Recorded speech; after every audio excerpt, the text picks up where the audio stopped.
நான் சொல்லும்போது என் பேர் முத்தியரசு. நான் 9th A படிக்கிறேன். நம்ம இன்னைக்கு உடல்நலம் மற்றும் நல்வாழ்வு பற்றி பார்க்க போகிறோம்.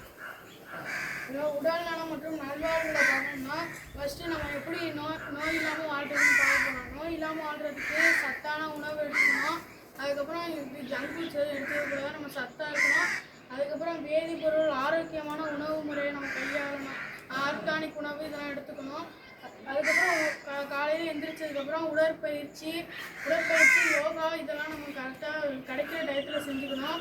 அதுக்கப்புறம் தூய்மையான சுற்றுப்புறத்தை காப்பாற்றுறதுக்கு இது கொசுக்கடி இதெல்லாம் இல்லாமல் பார்த்துக்கணும். அதுக்கப்புறம் மாசு இல்லாமல் இடத்தெல்லாம் பார்த்துக்கணும். இந்த தேங்கி கிடக்கிற தண்ணி இதெல்லாம் அரைச்சி இது எப்படி தூய்மையாக இருக்கணுமோ அந்த மாதிரி எவ்வளோ தூய்மையாக இருக்கணும். அந்த மாதிரி உடல் நலத்தை நல்லா பார்த்துக்கணும். வெளியில் இருக்க ஜங்க் ஃபுட்ஸ் இந்த மாதிரி கெட்ட உணவெல்லாம் சாப்பிடாம நல்ல காய்கறி, சத்தான பொருள் இதெல்லாம் நம்ம எடுத்துக்கிட்டு அவங்க உடம்பு நல்லா தூய்மையாக வச்சுக்கணும். அதுக்கப்புறம் காலையில் எழுந்திரிச்சோன்னா நல்லா பல்லு விளக்கி குளிச்சு இந்த மாதிரி நல்லா நம்ம உடம்பை தூய்மையாக வச்சுக்கலாம்.